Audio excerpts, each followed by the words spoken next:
సంగఛత్వం సంవదత్వం సంభో మనాంసి జానతాం దేవాభాగం యథా పూర్వే సంజానానాం ఉపాస్మహే. పెద్దలందరికీ నమస్కారం. రామాయణం ధర్మాన్ని ఉపదేశించడానికి వచ్చిన గ్రంథం అట. రాముడు సాక్షాత్ ధర్మస్వరూపుడట. అయితే ఈ మాట చెప్పిన తర్వాత పెద్దలు మరో మాట ఏం చెప్పారంటే, వైయక్తిక జీవితంలో ధర్మము, సామాజిక జీవితంలో ధర్మ సూక్ష్మము, ఈ రెండింటినీ బోధించాడు. వ్యక్తిగతంగా తాను ధర్మాన్ని పాటించడం ఎంత అందంగా చక్కగా చేశాడో, సామాజికమైన వ్యవస్థలతో వ్యవహరించినప్పుడు వ్యక్తుల యొక్క ప్రవర్తన మీద తీర్పు చెప్పవలసి వచ్చినప్పుడు ధర్మ సూక్ష్మాలని కూడా అంత చక్కగా ఆయన ఆవిష్కరించి చూపించాడు. కాబట్టి ఎక్కడ ధర్మము, ఎక్కడ ధర్మ సూక్ష్మము, ఈ రెండింటిని విశదీకరించి విప్పి చెప్పినటువంటి గ్రంథంగా రామాయణాన్ని చూడటం తెలివైన పని అంటున్నారు పెద్దలందరూ.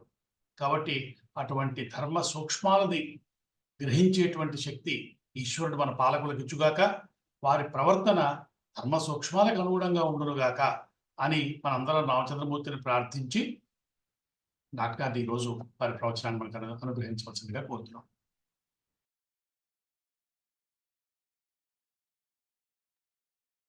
దోర్భిర్యుక్తా చతుర్భిః స్ఫటికమణిమయీం అక్షమాలాం దధానాం హస్తేనైకేన పద్మం సితమపి చ సుఖం పుస్తకం చాపరేణ భాసా కుందేందు శంఖ స్ఫటిక మణినిభా భాసమానా సమానా సా మే వాగ్దేవతేయం నివసతు వదనే సర్వదా సుప్రసన్నా. సా మే వాగ్దేవతేయం నివసతు వదనే సర్వదా సుప్రసన్నా. కూజంతం రామ రామేతి మధురం మధురాక్షరం ఆరుహ్య కవితా శాఖాం వందే వాల్మీకి కోకిలం.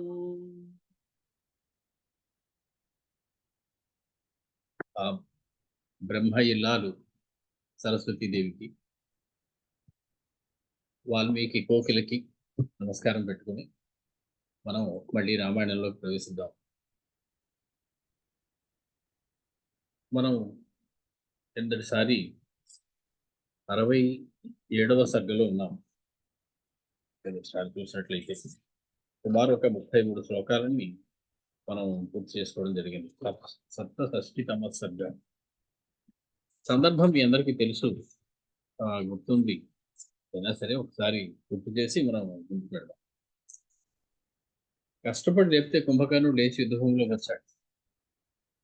వాడు చేస్తున్నటువంటి భయంకరమైనటువంటి వానర వినాశనం చూడలేక కకావికలై పారిపోయారు వానరులందరూ కూడా. అది వెంటనే అంగదుడు తెలివి తెచ్చుకొని, ఇలా పారిపోతే లాభం లేదయ్యా అని చెప్పి వాళ్ళందరినీ కూడా వెనక్కి మరల్చాడు. వానరులందరినీ కూడా పిలిచాడు. పోకుడు పోకుడి వనర ప్లవగ పొంగబులార నిలుండు. ఆంధ్ర వాల్మీకి వాసుదాస్ గారు రాస్తున్నారు.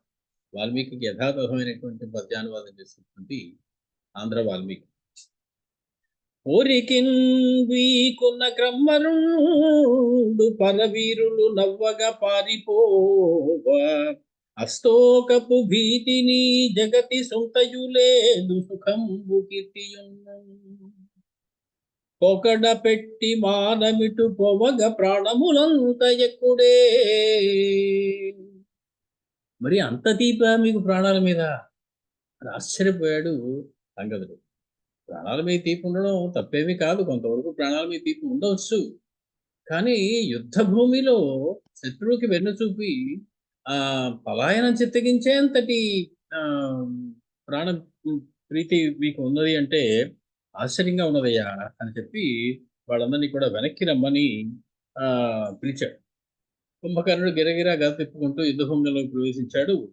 ఒక్కొక్క దెబ్బకి 700-800 మంది వానరులు నెలకొల్పోతూ ఉన్నారు. ఒక్కొక్క కవళానికి 25-30 మంది వానరులు లోపలికి వెళ్ళిపోతూ ఉన్నారు. మొత్తానికి వాళ్ళు తమ శక్తి కొద్దీ వృక్షాలని, శిలల్ని పెకలించి యుద్ధం చేస్తూ ఉన్నారు. వాడికి ఈగ వాలినట్లు కూడా లేదు. ఏదో తగిలింది అని ఒక చిన్న స్పర్శ తెలుస్తోంది తప్ప వాడిని ఆ శిలలు గాని, ఆ వృక్షములు గాని ఏమాత్రము కూడా బాధ పెట్టలేదు. సరే హనుమ రిపున ఆకాశంలోకి ఎగిరి పర్వత శిఖరాలు వచ్చి వాడి విసురుతూ ఉంటే వాడు తన శూలంతోటి దాన్ని కకావికలు చేస్తూ ఉన్నాడు. హనుమని వాడు ఒక శూలంతోటి గుచ్చాడు. ఆహ్, ఒక పెద్ద రంధ్రమే అయ్యింది. హనుమయ్యకి హృదయంలో రక్తం కారుతూ ఉన్నది. ప్రపంచ పర్వతాన్ని కుమారస్వామికి అన్నం పెట్టినట్టుగా పెట్టేశాడు హనుమస్వామి యొక్క వక్షస్థలం మీద. మొత్తానికి అతని మీదకి వెంటనే వీరుడు, వృషభుడు, శరభుడు, గవాక్షుడు, గంధమాదనుడు వీళ్ళందరూ ఒకేసారి విరుచుకుపడ్డారు 5. వారు ఒక్కొక్కరిని ఒక్కొక్క రకంగా కొట్టి వారందరూ తెలివి తప్పిపోయేలా చేశాడు కుంభకర్ణుడు. ఇది సందర్భం. మనం దాదాపు 32-33 శ్లోకాల దాకా పూర్తి చేస్తున్నాం. 67 సర్గలు.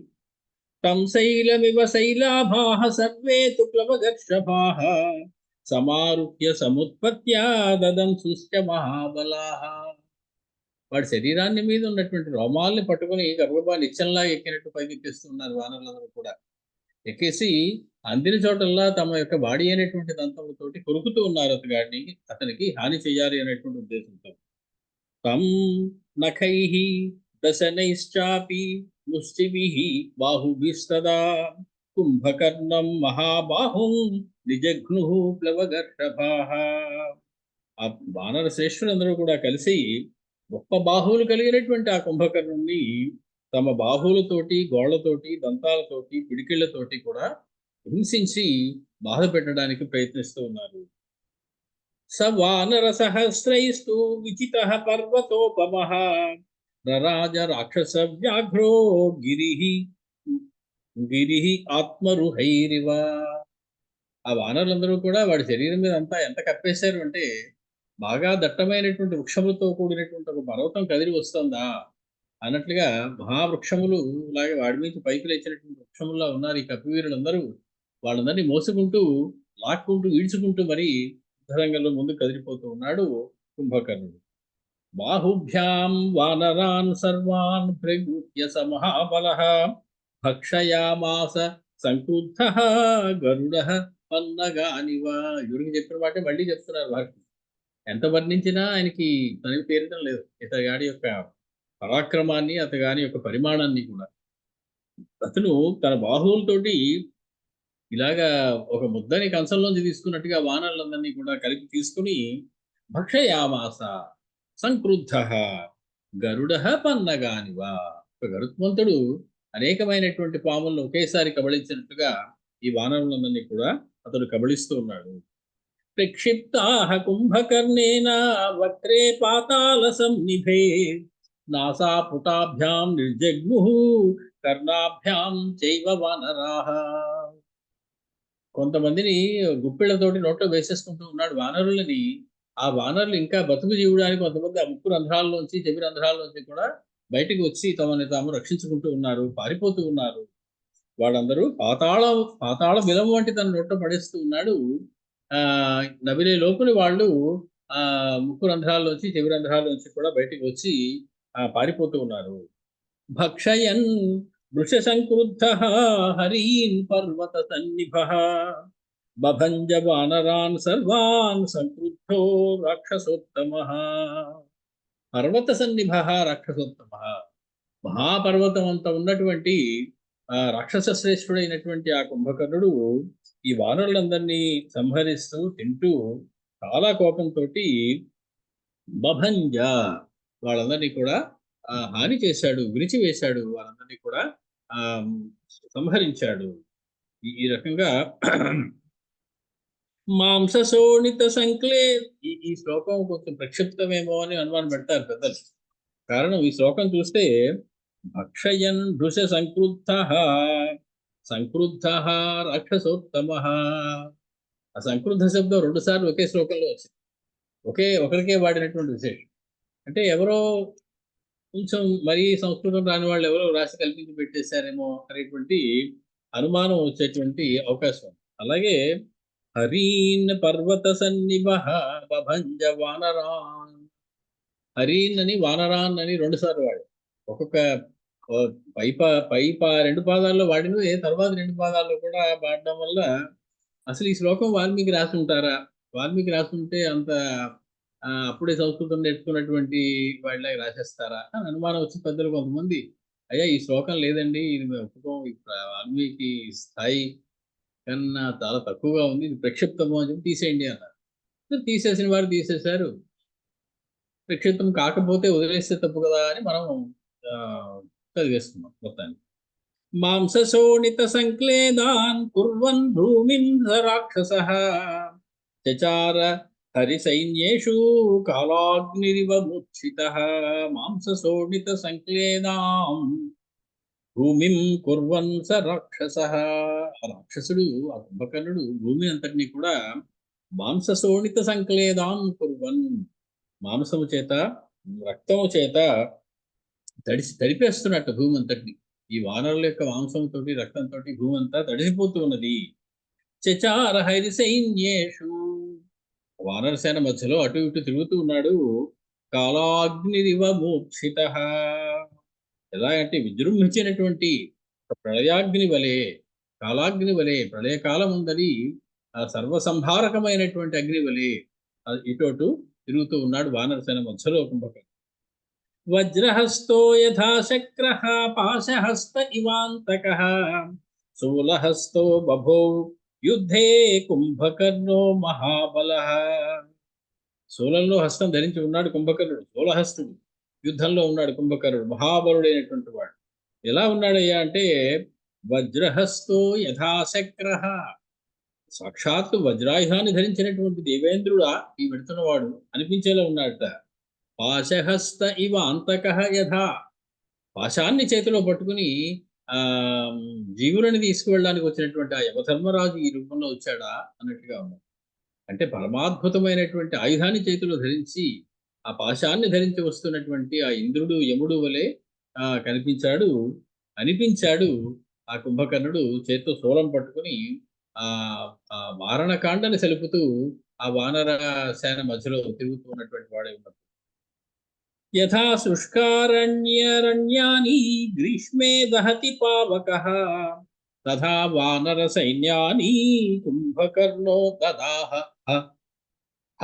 ఆశ్చర్యం, ఎంతమందిని ఎన్ని రకాలుగా ఎంత వేగంగా సంహరిస్తున్నాడయ్యా అంటే యథా శుష్కాని అరణ్యాని గ్రీష్మే దహతి పావకః. వేసవిలో బాగా ఎండిపోయినటువంటి చెట్లు కొమ్మలు ఉన్నటువంటి అరణ్యంలో ఆ పావకుడు అయినటువంటి అగ్నిహోత్రుడు ఏ రకంగా దావాగ్ని అయి ఆ అడవినంతటిని పెడపెడ అంటించుకుంటూ వెళ్ళిపోతాడు, క్షణంలో మొత్తాన్ని బూడిద చేసేస్తాడు. ఆ రకంగా జీవం ఉన్నటువంటి వానరులందరూ కూడా నిర్జీవులైపోతూ ఉన్నారు, నేల రాలిపోతూ ఉన్నారు. అంత వేగంగా కదులుతూ ఉన్నాడు కుంభకర్ణుడు వానర సైన్యం మధ్యలో. యథా శుష్కాని అరణ్యాని గ్రీష్మే దహతి పావకః తథా వానర సైన్యాని కుంభకర్ణో దదాహ. ఆ వానర సైన్యాన్ని కాల్చేశాట కుంభకర్ణుడు. కాల్చేయడం అంటే సంహరించాడు అనేటువంటి అర్థం. తతస్తే వధ్యమానాస్తు హతయూథా వినాయకాః వానరాః భయ సంవిఘ్నాః వినేదుః కృతైశ్వరైః. ఆ రకంగా సంహరించబడుతూ ఉన్నటువంటి ఆ వానర ముఖ అంతా కూడా, ఆ వానర సేన అంతా కూడా హతయూథాః, తమ యూథము అంటే వానర సేన, యూథము అంటే సేన. హతయూథాః, సేనంతా మరణించబోతూ ఉన్నది. వినాయకాః, విగతమైనటువంటి నాయకులు కలదైంది ఆ యూథమంతా కూడా. నాయకుడు లేనటువంటి సంహరించబడుతూ ఉన్నటువంటి ఆ వానర సేనా సమూహం అంతా కూడా భయ సంవిఘ్నాః, వానరాః భయ సంవిఘ్నాః, అందులో ఉన్నటువంటి వానరులందరూ కూడా సంహరించబడుతూ ఉన్నవారై భయపడిపోయి వినేదుహు. నేదుహు అంటే అరిచరి. వినేదుహు విశేషంగా అరిచరి, చాలా గట్టిగా అరిచారు. వికృతైశ్వరై, ఆ ఆర్తితో అరిచినటువంటి ఆ అరుపులు కర్ణ కఠోరంగా వినపడుతూ ఉన్నాయి. అంత గట్టిగా కేకలు వేస్తూ ఆ వానరులందరూ పరిగెడుతూ ఉన్నారు. అనేకశో వధ్యమానాః కుంభకర్ణేన వానరాః రాఘవం శరణం జగ్ముః వ్యధితాః ఖిన్న చేతసః. మొత్తానికి వానరులు అయినప్పటికీ కూడా వారికి మార్గం చూపించారు ఆంజనేయ స్వామి. సుగ్రీవుడి దగ్గర నుంచి సమస్తమైన వానర జాతికి ఒక మార్గాన్ని చూపించారు. కష్టం వచ్చినప్పుడు, బాధ వచ్చినప్పుడు ఎవరిని పట్టుకోవాలో వారిని పట్టుకోవాలి. కాబట్టి వాళ్ళందరూ కూడా అనేక సోవధ్యమానాః, అనేక విధములుగా సంహరిస్తున్నాడు కుంభకర్ణుడు. కొందరిని పాదాలతో తొక్కి, కొందరిని నమిలేసి, కొందరిని మింగేసి, కొందరిని గదతో మ్రోది, కొందరిని శూలంతో గుచ్చి రకరకాలుగా వానర సేనలు సంహరిస్తూ ఉన్నాడు. అలాగే అనేక విధములుగా వధింపబడుతున్నటువంటి కుంభకర్ణుడి చేత వధింపబడుతున్నటువంటి ఆ వానరులందరూ కూడా రాఘవం శరణం జగ్ముహు, నీవే శరణు, నీవే తప్ప ఇతఃపరం మెరుగుమంటూ ఆ రామచంద్రమూర్తి దగ్గరికి పరిగెట్టారు. వ్యథితాహ ఖిన్న చేతసః, చాలా దుఃఖంతో కూడినటువంటి దీనులైనటువంటి వాళ్ళు రాముడిని శరణుజొచ్చారు. రాముడి దగ్గరికి వెళ్ళి నిలబడ్డారు. ప్రభగ్నాన్ వానరాన్ దృష్ట్వా వజ్రహస్తాత్మజాత్మజః అభ్యథావత వేగేన కుంభకర్ణం మహాహవే. వీళ్ళందరూ అలా రాముల వారి దగ్గరికి వస్తూ ఉన్నది చూశాడు. ఎవడు చూశారంటే వజ్రహస్త ఆత్మజాత్మజ. మహర్షి వాల్మీకి కవిత చమత్కారం. వజ్రహస్త ఆత్మజ ఆత్మజ. వజ్రహస్తుడు అంటే దేవేంద్రుడు, వజ్రహస్తాత్మజుడు అంటే దేవేంద్రుడు కుమారుడైనటువంటి వాలి. వజ్రహస్తాత్మజ ఆత్మజ, వాలి కుమారుడైనటువంటి అంగదుడు. కాబట్టి ఆ అంగదుడు చూశాడు వీళ్ళందరినీ. ప్రభగ్నాన్ వానరాన్ దృష్ట్వా వజ్రహస్తాత్మజాత్మజ అభ్యథావత వేగేన కుంభకర్ణం మహాహవే. పరిగెట్టుకుంటూ కుంభకర్ణుడు ఢీకొందామని చెప్పి వెళ్ళాడు ఆ అంగదుడు. వీళ్ళందరినీ చూసినటువంటి వాడే. శైలశృంగం మహద్గృహ్య నినదన్స ముహుర్ముహు త్రాసయన్ రాక్షసాన్ సర్వాన్ కుంభకర్ణ పదానుగాన్ చిక్షేప శైలశిఖరం కుంభకర్ణస్య మూర్ధని. ఆ రకంగా ఒక మహత్ శైలశృంగం ప్రగృహ్య, చాలా పెద్దదైనటువంటి ఒక పర్వత శిఖరాన్ని పెకలించి దాని చేతితో పట్టుకుని నినదన్, గట్టిగా అరుచుకుంటూ, ముహుర్ముహు, మాటిమాటికి గట్టిగా జయనాదం చేస్తూ గట్టిగా అరుచుకుంటూ, త్రాసయన్ రాక్షసాన్ సర్వాన్ కుంభకర్ణ పదానుగాన్, కుంభకర్ణుని వెనకాల వస్తూ ఉన్నటువంటి, కుంభకర్ణుని అనుసరించి వస్తూ ఉన్నటువంటి రాక్షస సేనంతటినీ కూడా భయపెట్టేస్తూ ఉన్నవాడై చిక్షేప శైల శిఖరం, ఆ శిఖరాన్ని కాస్త ఎత్తి విసిరి కొట్టాడు. కుంభకర్ణస్య మూర్ధని, కుంభకర్ణుని శిరస్సుకి తగిలేలాగా. అదేమేదో గులకరాయి కాదు, తగిలితే బ్యాండేజ్ చేసేసుకుని గబుక్కుని రకరకాలుగా బాధలు పడ్డాం. పెద్ద శిఖరమే. కుంభకర్ణుని కొట్టాడు, నిజంగానే కొట్టాడు. కాబట్టి మొత్తానికి అది తగిలింది కుంభకర్ణుడి యొక్క శిరస్సుకి. సతేనాభిహతో మూర్ధ్ని శైలేనేంద్ర రిపుస్తదా కుంభకర్ణః ప్రచజ్వాల క్రోధేన మహతా తథా సో అభ్యధావత వేగేన వాలిపుత్రం అమర్షణం. మొత్తానికి అప్పుడు తేన శైలేన మూర్ధ్ని అభిహతః, ఆ పర్వత శిఖరంతో శిరస్సునందు కొట్టబడినటువంటి వాడైనటువంటి ఇంద్రరిపు, ఇంద్రశత్రువు.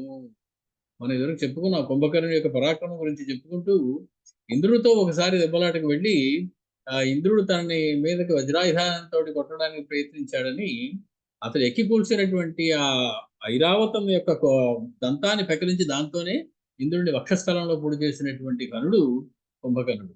కాబట్టి ఇంద్రరిపుహు, ఇంద్రుడి శత్రువైనటువంటి ఆ కుంభకర్ణుడు మహతా క్రోధేన ప్రజజ్వాల, ఎక్కువ కోపంతో ప్రజజ్వాల మండిపడ్డాడు. కోపంతో మండిపోయాడు కుంభకర్ణుడు. తదా అమర్షణం వాలిపుత్రం వేగేన అభ్యధావత. వెంటనే కోపంతో తన మీదకి వస్తున్నటువంటి ఆ వాలిపుత్రుడైనటువంటి అంగదుడి మీదకి ఎదురుగా తాను పరిగెత్తడం మొదలెట్టాడు కుంభకర్ణుడు. కుంభకర్ణో మహానాదః త్రాసయన్ సర్వవానరాన్ శూలం ససర్జ వైరోషాత్ అంగదేతు మహాబలః. వీరికి పరిగెట్టుకుని వెళ్ళి అక్కడ దాకా వెళ్ళి పట్టుకోవడం కష్టం. ఆ ఎంత పెద్ద శరీరం ఉన్నప్పటికీ కూడా అంగదుడు అంతకన్నా బాగా వేగంగా చురుగ్గా పరిగెట్టగలిగినటువంటి వాడు. కాబట్టి కుంభకర్ణ మహానాద త్రాసయన్ సర్వవానరాన్, గట్టిగా శబ్దం చేసి అరిచి ఒక కేక పెట్టి కుంభకర్ణుడు అక్కడ ఉన్నటువంటి వానర సమూహం అంతా భయపోయేలాంటి కేక పెట్టి వాళ్ళందరూ దడుచుకునేలాంటి కేక ఒకటి పెట్టి శూలం ససర్జ వై రోషాత్ అంగదేతు మహాబల. మహాబల కుంభకర్ణ శూలం ససర్జ. ససర్జ అంటే విడిచిపెట్టాను. శూలాన్ని గురి చేసి అంగదుడికి తగిలేలాగా ఆ 1000 పుట్ల బరువు ఉన్నటువంటి ఆ శూలాన్ని అంగదుడి మీదకి తగిలేలాగా విడిచిపెట్టాడు కుంభకర్ణుడు. తం ఆపతంతం బుద్ధ్వాతు యుద్ధ మార్గ విశారదః లాఘవాత్ మోచయామాస బలవాన్ వానరషభః. బలవాన్ వానరషభః, మిక్కిలి బలవంతుడైనటువంటి ఆ వానర శ్రేష్ఠుడైనటువంటి ఆ అంగదుడు ఈ యుద్ధ మార్గంలో నేర్పు కలిగినటువంటి వాడు. యుద్ధం చేయడంలో గొప్ప తెలివితేటలు ప్రావీణ్యము కలిగినటువంటి అంగదుడు. యుద్ధ మార్గ విశారదః, యుద్ధం చేయడంలో అవతల వాడిని కొట్టడం ఒకటే కాదు, అవసరమైతే అవతల వాడికి దెబ్బ మనకి తగలకుండా తప్పించుకునేటువంటి లాఘవం కూడా ఉండాలి. అటువంటి లాఘవం ఉన్నటువంటి యుద్ధ మార్గము నందు విశారదుడైనటువంటి లాఘవాత్ మోచయామాస. లాఘవాత్ మోచయామాస, చురుకుగా మిక్కిలి వేగంగా ఆ ఆ దాని నుంచి విడిపించుకున్నాడు లేదా తప్పించుకున్నాడు. పక్కకి వెళ్ళేటప్పటికి ఆ శూలం తిన్నగా వెళ్ళిపోయింది. ఉత్పత్త్యనైనం తరసా ఉత్పత్త్య చ ఏనం తరసా తలేన ఉరసి అతాడయత్ సతేనాభిహతః కోపాత్ ముమోహ అచలోపమః. అచలోపమః కుంభకర్ణః, ఒక మహాపర్వతమంతటి కుంభకర్ణుడు అక్కడ ఉన్నాడు. ఉత్పత్త్యచ, ఒక్కసారి గాల్లోకి ఎగిరాడు అంగదుడు. తరసా, మిక్కిలి వేగంతో, తలేన అరచేతితోటి, ఉరసి ఆ కుంభకర్ణుడి యొక్క వక్షస్థలం ముందు అతాడయత్ కొట్టాడు. కుంభకర్ణుడిని ఆకాశంలోకి పైకి ఎగిరినటువంటి అంగదుడు మిక్కిలి వేగంగా అతను ఏం జరుగుతోందో ఊహించుకునే లోపుని తన చేతితోటి ఒక దెబ్బ చరిచాడు అతని యొక్క వక్షస్థలం మీద. సతేన అభిహతః, కుంభకర్ణుడు ఆ దెబ్బ గట్టిగానే తగిలింది. కోపాత్ ప్రేమమోహ అచలోపమః, ఒక్కసారి కళ్ళు బయర్లు కమ్మాయి కుంభకర్ణుడికి. కాసేపు ఏం జరుగుతుందో తెలుసుకోలేకపోయాడు. మూర్ఛపోయినంత పని అయింది. మోహము పొందాడు. ముమోహ, మోహాన్ని పొందాడు. అంటే ఏం జరుగుతుందో తెలుసుకోలేకపోయాడు ఒక క్షణకాలం పాటు. సలబ్ధ సంజ్ఞ, కానీ కాసేపటికి మళ్ళీ తెలివి తెచ్చుకుని అతి బల, మిక్కిలి బలవంతుడైనటువంటి ఆ కుంభకర్ణుడు ముష్టిం సంగృహ్య, గట్టిగా పిడికిలి బిగించి రాక్షస అపహాసేన చిక్షేప విసంజ్ఞః సపపాతః. మిక్కిలి బలము కలిగినటువంటి ఆ కుంభకర్ణుడు మళ్ళీ స్పృహ తెచ్చుకున్నటువంటి వాడై పిడికిలిని గట్టిగా బిగించి చాలా అనా అనాహాసేన అపహాసేన, ఎటువంటి కష్టము లేకుండా, అంటే తిరస్కారముతో, ఇంతోటి నువ్వు నన్ను వక్షస్థలం మీద చేతితో కొడితే నాకు ఏదైనా అవుతుంది అనుకున్నావురా అన్నట్లుగా అతన్ని కొంచెం పరిహాసపూర్వకంగా చూస్తూ అపహాసం చేస్తూ లబ్ధ సంజ్ఞో అతిబలో ముష్టిం సంగృహ్య రాక్షసః అపహాసేన చిక్షేప విసంజ్ఞః సపపాతః. కాబట్టి అంగదుడి మీద పిడికిలతోటి ఒక గుద్దు గుద్దాడు. అంగదుడు వెంటనే స్పృహ తప్పి నేల మీద పడిపోయాడు కుంభకర్ణుడి యొక్క దెబ్బకి. తస్మిన్ ప్లవగ శార్దూలే విసంజ్ఞే పతితే భువి. నరకశార్దూలమైనటువంటి వానర శ్రేష్ఠుడైనటువంటి ఆ అంగదుడు అలానే విసంజ్ఞ పతిత విసంజ్ఞే పతితే భువి, ఏమీ తెలివి లేకుండా మూర్ఛపోయి నేల మీద పడిపోయినటువంటి వాడై ఉండగా భూమి మీద తచ్చూలం సముపాదాయ సుగ్రీవం అభిదుద్రువే, ఇందాక గురి తప్పినటువంటి ఆ శూలాన్ని మళ్ళీ తీసుకుని కుంభకర్ణుడు సుగ్రీవుడిని సంహరించడం కోసం సుగ్రీవుడి మీదకి పరిగెట్టడం మొదలెట్టాడు. తమాపతంతం సంప్రేక్ష్య కుంభకర్ణం మహాబలం ఉత్పపాత తదా వీరః సుగ్రీవో వానరాధిప. తన మీదకి పరిగెత్తు వస్తూ శూలంతో వస్తున్నటువంటి ఆ కుంభకర్ణుని చూసి వానర శ్రేష్ఠుడు అయినటువంటి వానరరాజు అయినటువంటి సుగ్రీవుడు ఉత్పపాత, ఒక్కసారి పైకి లేచిపోయాడు, ఆకాశంలోకి ఎగిరాడు. స పర్వతాగ్రం ఉత్క్షిప్య సమావిధ్య మహాబలః అభిదుద్రావ వేగేన కుంభకర్ణం మహాబలం. పైకి ఎగిరినటువంటి వాడు వెళ్ళి ఒక పర్వత శిఖరాన్ని పెద్దదాన్ని తన పిడికిలతోటి పెకలించి దాన్ని పట్టుకొని తెచ్చి అభిదుద్రావ వేగేన కుంభకర్ణుడి మీదకి పరిగెట్టుకుంటూ వస్తున్నాడు. దానితోటి కుంభకర్ణుడిని కొట్టాలి అనేటువంటి ఉద్దేశంతో సుగ్రీవుడు పర్వత అగ్రం సముక్షిప్య సమావిధ్య గట్టిగా పట్టుకుని ఆ పర్వతాగ్రాన్ని కదిలించి ఊపి ఆ పర్వతం నుంచి వేరు చేసి ఆ పర్వత శిఖరాన్ని పట్టుకుని వేగంగా కుంభకర్ణుడి మీదకి పరిగెడుతూ వస్తున్నాడు సుగ్రీవుడు. తమాపతంతం సంప్రేక్ష్య కుంభకర్ణః ప్లవంగమం ఆపతంతం ప్లవంగమం సంప్రేక్ష్య కుంభకర్ణః, తన మీద పడుతూ ఉన్నటువంటి తన మీదకు వస్తూ ఉన్నటువంటి తన మీదకు విసరడానికి వస్తూ ఉన్నటువంటి ఆ సుగ్రీవుడిని చూసినటువంటి కుంభకర్ణుడు కాస్తవు కదలకుండా ఆగాడు. వెయ్యి చూద్దాం, నువ్వు వేస్తే ఆ శిఖరాన్ని విసురు అన్నట్టుగా ఆగాడు. వివృత సర్వాంగో వానరేంద్రస్య సంయుఖః, వివృత సర్వాంగ, ఏమి దాచుకుని ముడుచుకుపోయి ఉండకుండా వక్షస్థలాన్ని విపరీతంగా తెరిచిపెట్టి తన బాహువులు రెండు ఎత్తి వేస్తే నీ యొక్క శిఖరాన్ని నా మీదకి వేయి చూద్దాం అన్నట్లుగా మీద పడుతున్నటువంటి సుగ్రీవుడిని చూసి వివృత సర్వాంగ, తన సమస్త అవయవములు కనపడేలాగా ఏమీ దాచుకోకుండా తనని తాను రక్షించుకోవడానికి ప్రయత్నం చేయకుండా కుంభకర్ణుడికి ఎదురుగా రొమ్ము విడిచి నిలబడ్డారంటారు. ఆ రకంగా కుంభకర్ణుడు సుగ్రీవుడు ఎదురుగా నిలబడ్డాడు. శోణిత దిగ్ధాంగం భక్షయంతం ప్లవంగమాన్ కుంభకర్ణం స్థితం దృష్ట్వా సుగ్రీవో వాక్యమబ్రవీత్. ఇలా జరుగుతుందని ఊహించలేదు సుగ్రీవుడు. అతడు కూడా పరిగెడతాడు, మరొకటిదో చేస్తాడు, కొడతాడు ఏదో అనుకున్నాడు. మొత్తానికి కదలకుండా అలా ఉండిపోయినటువంటి ఆ కుంభకర్ణుడు అక్కడ ఉండగానే చూసినటువంటి సుగ్రీవుడు కపిశోణిత దిగ్ధాంగం, కుంభకర్ణుడు వానరుల్ని భక్షించడం వల్ల అతని నోట్లోంచి అతని శరీరం అంతా కూడా రక్తం అంటుకుని ఉన్నది, వానరుల యొక్క రక్తం. ఆ రక్తంతో తడిసిపోయినటువంటి ఆ కుంభకర్ణుడిని ప్లవంగమాన్ భక్షయంతం కపిశోణిత దిగ్ధాంగం, ఆ భక్షించుట వల్ల కలిగినటువంటి ఆ రక్తస్రావం వల్ల వచ్చినటువంటి ఆ ఎరుపుదనము వక్షస్థలం అంతా తన శరీరాంగములంతా ఉండగా అటువంటి కుంభకర్ణుడిని, కదలకుండా ఉన్నటువంటి కుంభకర్ణుడిని చూసి సుగ్రీవుడు అతనితో అంటూ ఉన్నాడు పాతితాశ్చత్వయా వీరాః కృతం కర్మ సుదుష్కరం భక్షితాని చ సైన్యాని ప్రాప్తం చే పరమం యశః. ఆహాహా, ఏమి చెప్పమంటావయా నీ కీర్తి గురించి, నీ యశస్సు గురించి కుంభకర్ణ.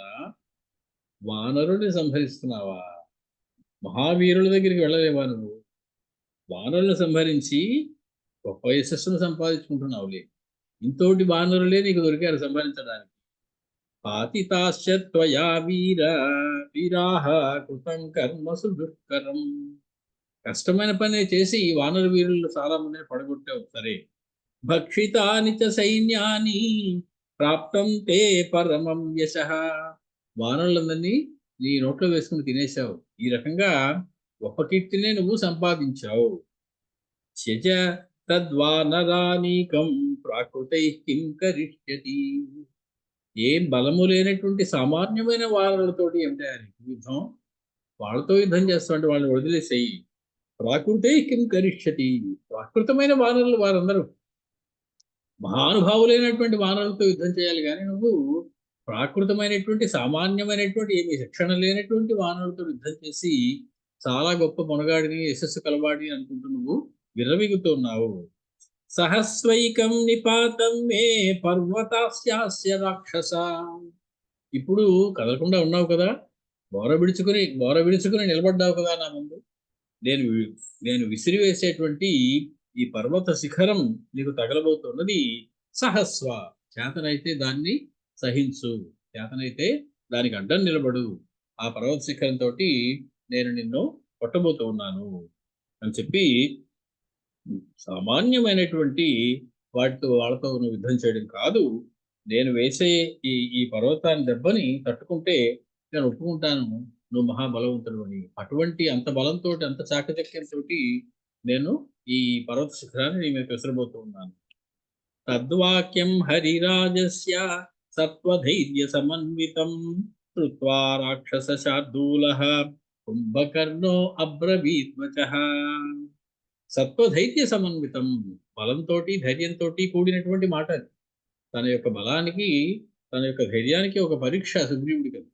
కాబట్టి మిక్కిలి బలవంతుడైనటువంటి సుగ్రీవుడు మిక్కిలి ధైర్యంగా పలికినటువంటి ఆ మాటని ఆ వానరరాజు అయినటువంటి సుగ్రీవుడి యొక్క మాటని విన్నటువంటి కుంభకర్ణుడు, వానర శ్రేష్ఠుడైనటువంటి కుంభకర్ణుడు, అక్కడ మాట్లాడిన వాడు హరిరాజు, ఇక్కడ వింటున్నవాడు రాక్షస శార్దూలః, రాక్షస శ్రేష్ఠుడైనటువంటి కుంభకర్ణుడు. అతను ఈ రకంగా సమాధానం చెప్తూ ఉన్నాడు సుగ్రీవుడు. ప్రజాపతేస్తు పౌత్రస్త్వం తథైర్వృక్షజస్సుతః ధృతి పౌరుష సంపన్నః కస్మాత్ గర్జసి వానరా. ఏమిటయా అంత గట్టిగా అరుస్తున్నావు సుగ్రీవా? నువ్వెవరో నీకు గుర్తున్నదా? ప్రజాపతే, సాక్షాత్ బ్రహ్మదేవుని యొక్క పౌత్రుడవు, బ్రహ్మదేవుని యొక్క కుమారుడు నువ్వు. కాబట్టి తథైవ వృక్షరజస్సుతః, వృక్షరజస్సుడు అనేటువంటి ఆయన యొక్క కుమారుడు నువ్వు. ధృతి పౌరుష సంపన్నః, నువ్వు ధైర్యంతో పౌరుషంతో కూడా కూడినటువంటి వాడువు. అటువంటి నువ్వు కస్మాత్ గర్జసి, ఎందుకయ్యా ఊరికనే అలా కేకలు పెడుతూ ఉన్నావు? అంటే మహా అద్భుతమైనటువంటి వంశ చరిత్ర కలిగినటువంటి ఓ సుగ్రీవా, నువ్వు ఏ కారణం చేత ఈ రకంగా కేకలు పెడుతూ ఉన్నావు? ఏ రకంగా నువ్వు అరుస్తూ ఉన్నావు? ఎందుకని నువ్వు అలా గర్జిస్తూ ఉన్నావు? సకుంభకర్ణస్య వచో నిశమ్య వ్యావిధ్య శైలం సహసా ముమోచ తేనా జఘానో రసి కుంభకర్ణం శైలేన వజ్రాసని సన్నిభేన శైలేన. సాక్షాత్తు ఇంద్రుడి యొక్క వజ్రము వలె మిక్కిరి బలమైనటువంటి వాడి అయినటువంటి ఆ శైలేన, ఆ పర్వత శిఖరంతో ఆజఘాన ఉరసి కుంభకర్ణం, వక్షస్థల భాగంలో కుంభకర్ణుని కొట్టాడు సుగ్రీవుడు. సకుంభకర్ణస్య వచో నిశమ్య, ఎందుకయ్యా ఊరికనే అరుస్తావు?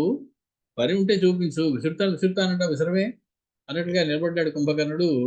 ఎందుకు అలా అక్కర్లేని గర్జనలు చేస్తూ ఉన్నావు? యుద్ధంలో చేయవలసింది చేతలు చేయాలి తప్ప మాటలు కాదు అన్నట్టుగా మాట్లాడేటప్పటికి వ్యావిధ్య శైలం సహసా ముమోజ, గట్టిగా పట్టుకుని సహసా వెంటనే ఆ శైలాన్ని ఆజఘాన ఉరసి కుంభకర్ణం, వక్షస్థల భాగమందు ఆజఘాన కొట్టారు సుగ్రీవుడు కుంభకర్ణుడు. తచ్చైల శృంగం సహసా విభిన్నం భుజాంతరే తస్య తదా విషాదే తతో నిషేధు సహసా ప్లవంగాః రక్షోగణశ్చాపి ముదా వినేదు. చాలా గట్టిగా దెబ్బ తగులుతుంది, పడిపోతాడు, రక్తం కారుతుంది, ఇక్కడి నుంచి యుద్ధం నుంచి వెళ్ళిపోతాడు అనుకున్నాడు సుగ్రీవుడు. కానీ అతని యొక్క విస్తీర్ణమైనటువంటి విశాలమైనటువంటి ఆ వక్షస్థలం మీద తగిలగానే ఆ పర్వత శిఖరం పిండి అయిపోయింది, ముక్కలు అయిపోయి నేల మీద పడిపోయింది. అతనికి ఏమీ కూడా దెబ్బ తగలలేదు. తచ్చైలశృంగం సహసా విభిన్నం భుజాంతరే తస్య విశాలే, విశాలమైనటువంటి అతని భుజాంతర ప్రదేశం వక్షస్థల భాగం మీద తగిలింది. తతో నిషేధు సహసా ప్లవంగాః, వెంటనే కలత చెందారు, దైన్యాన్ని పొందారు వానరులందరూ కూడా. రక్షోగణశ్చాపి ముదా వినేదు, రాక్షస సేనలన్నీ కూడా చాలా సంతోషంతో జై జయధ్వానాలు చేశారు కుంభకర్ణుడి విషయంలో. సశైల శృంగాభిహతస్తు కోప ననాదరోషాచ వివృత్య వక్త్రం వ్యావిధ్య శూలం చ తడి ప్రకాశం చిక్షేప హర్యక్షపతేర్వధాయ. చూశాడు కుంభకర్ణుడు, తన మీదకి దూరం నుంచి ఒక పర్వత శిఖరాన్ని విసిరినటువంటి సుగ్రీవుడి మీదకి తన చేతిలో ఉన్న శూలాన్ని బలంగా విసిరాడు, అతన్ని సంహరించాలి అనేటువంటి ఉద్దేశంతో. సశైల శృంగాభిహత చుకోప, చుకోప కోపం తెచ్చుకున్నాడు. అది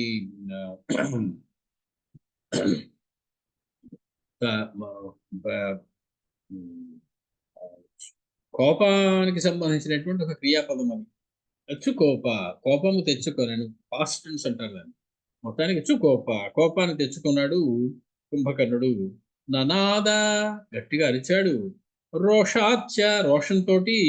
విభృత్య వక్త్రం, గట్టిగా నోరు తెరిచి.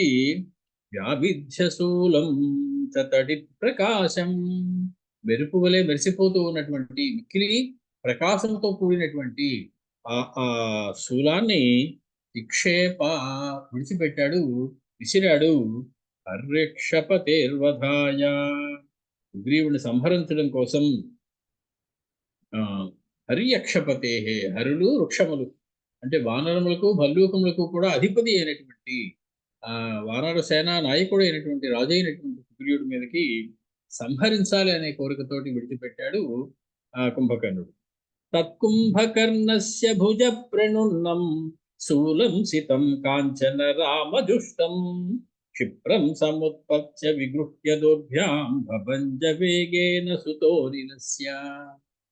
ఆ మిక్కిరి వేగంగా 100 పుట్లు 1000 పుట్ల బరువునటువంటి ఆ శూలం దూసుకుంటూ వచ్చేస్తాం సుగ్రీవుడి మీదకి. చూశారు ఒక్కసారి, మహా చలాకీగా ఉండేటువంటి చురుకైనటువంటి ఆంజనేయ స్వామి. అనిలస్య సుతః బభంజ వేగేన, ఒక్క ఎగిరి దారిలోనే ఆ శూలాన్ని తన చేతితో పట్టుకున్నారు. తత్కుంభకర్ణస్య భుజ ప్రణున్నం, ఆ రకంగా కుంభకర్ణుడు తన బలమైనటువంటి భుజముల తోటి విడిచిపెట్టబడినటువంటి, విసరబడినటువంటి శూలం సితం కాంచన దామదుష్టం, మిక్కిలి వాడి అయినటువంటి, సితం అంటే మిక్కిలి వాడి అయిన కాంచన దామదుష్టం, బంగారపు గొలుసులతోటి అలంకరించబడినటువంటి ఆ శూలాన్ని క్షిప్రం సముత్పత్య, క్షిప్రాంజనేయ స్వామి ఆయన అలాగే పట్టుకుంటారు దాన్ని. క్షిప్రం సముత్పత్య, వెంటనే వెళ్ళి దాన్ని పట్టుకున్నారు. నిగృహ్య దోర్భ్యాం, తన భుజబలాన్ని ఉపయోగించి దాని వేగాన్ని ఆపారు, తన చేతిలోకి తీసుకున్నారు. బభంజ, తన మోకాల మీద పెట్టుకుని ఒక నొక్కు నొక్కారు, 2 ముక్కలు అయిపోయింది ఆ శూలం కాస్త. దాన్ని చేతులతో పట్టి విరిచేశారట ఆంజనేయ స్వామి. కృతం భార సహస్రస్య శూలం కాలాయసం మహత్ బభంజ జానుమారోప్య తదా హృష్టః ప్లవంగమః.